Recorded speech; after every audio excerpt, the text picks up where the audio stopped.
Dr. William Fowlds, a devoted wildlife veterinarian, stands at the forefront of conservation and medical care for the region's majestic African wildlife. This day marks a tremendous undertaking, safely capturing and relocating 10 rhino nearly 1,500 kilometers to a new sanctuary in South Africa.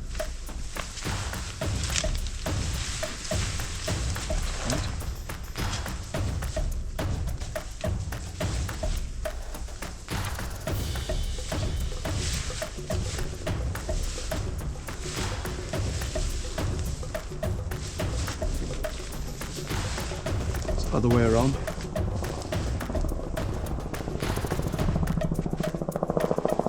We got a calf blindfold and one adult blindfold here.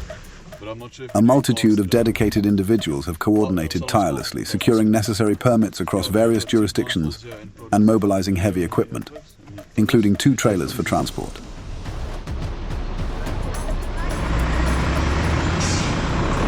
We've got a helicopter that is here to help the vet do the darting and to steer the animals to the right location. And then we've got multiple ground teams in place, and what ground teams need to do is to get to the rhino quickly. We will probably have more than 1 rhino down at a time, so we need multiple ground teams to then process those animals. To prepare for the rhino's relocation, the team collects DNA samples and implants microchips, with some rhinos receiving tracking devices.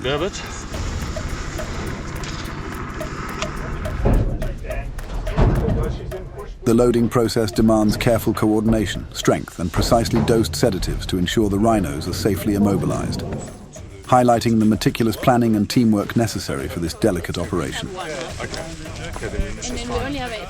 We then need ropes and prodders and blindfolds and earplugs. Sometimes we have to clear vegetation to create a pathway to the crate, which is then lowered down next to the nearest available access point or road. Flush it, and then you can flush it. Just hold this. Okay. Okay, flush it. The stakes of the rhino relocation are immense, underscored by the formidable strength of these animals. Any mistake can endanger human lives, placing tremendous responsibility on the veterinary team. Working with rhino for me is a real double-edged sword. I love the privilege of being in their presence. We get a real thrill out of that. At the same time, these are some of our most precious and vulnerable animals. So the stakes are high if we get things wrong. More than 1,000 rhinos fall victim to poaching each year across Africa, driven by a lucrative black market that values their horns for falsely held medicinal properties and as symbols of wealth. Dr. Fowlds has seen these atrocities firsthand. He works tirelessly on all fronts to bring poachers to justice, which often involves performing necropsies to collect forensic evidence against perpetrators of these vicious crimes.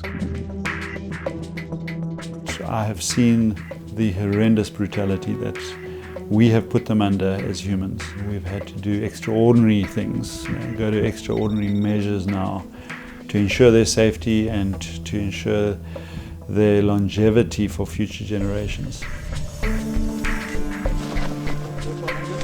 Watch out the bush. Push.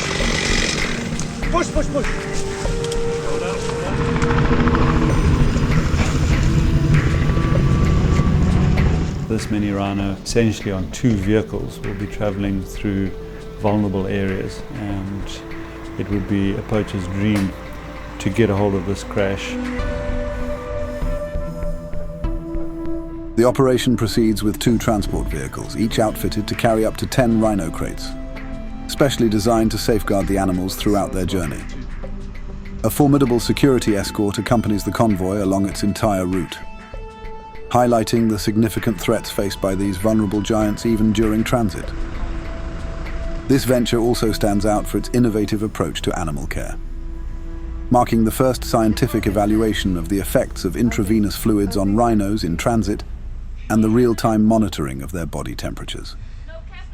The expedition confronts challenges head-on, adapting the rhinos' crates to protect against the chill of near-freezing temperatures.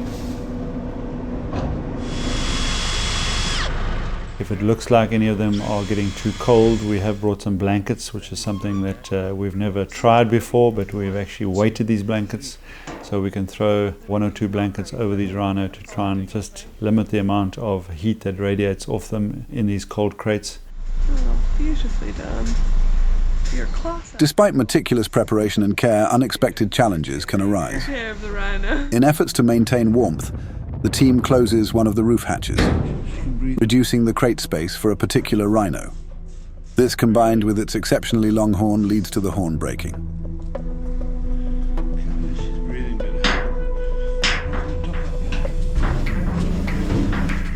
In retrospect, that was a mistake from a horn point of view, because she didn't like that at all. When she felt that that door wasn't moving, she then fought that flap, and she did break a horn off in the process.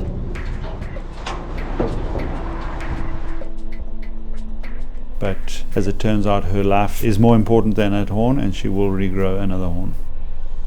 Despite their robust appearance, when a rhino's horn breaks, they bleed, much like a human's damaged nail bed. Within days, the soft tissue hardens, and over 3 to 6 months, a crust of keratin forms, eventually shaping a new horn. During capture, the vet team inserted and carefully stitched catheters into the rhino's ears. Upon arrival at the new wildlife reserve, the catheters have to be removed before the rhino can be released. And as soon as they can feel that you're fiddling with them, they try and resist and try and get one up on you.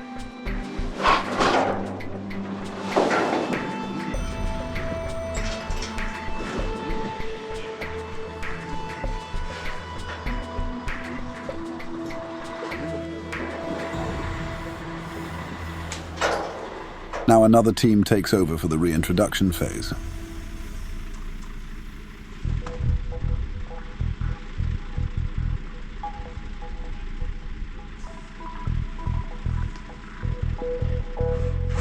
Simultaneous release of the mothers and calves is crucial in keeping the pairs together, because the rhino are heavily sedated. If they do not quickly reconnect, they may disperse in various directions, an outcome that must be avoided for the calves' survival.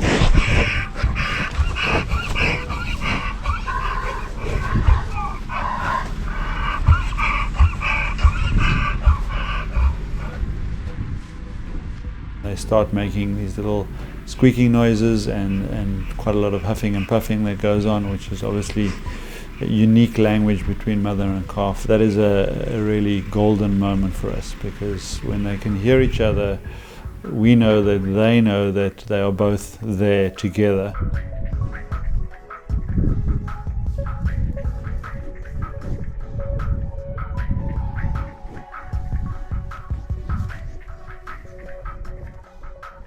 The conservation of this species brings tension, challenge, and rewards, aspects that are deeply valued by the team. Despite the imperfections in their efforts, they remain committed to learning and improving with each procedure, highlighting a dedication to ongoing growth and enhancement in their conservation practices.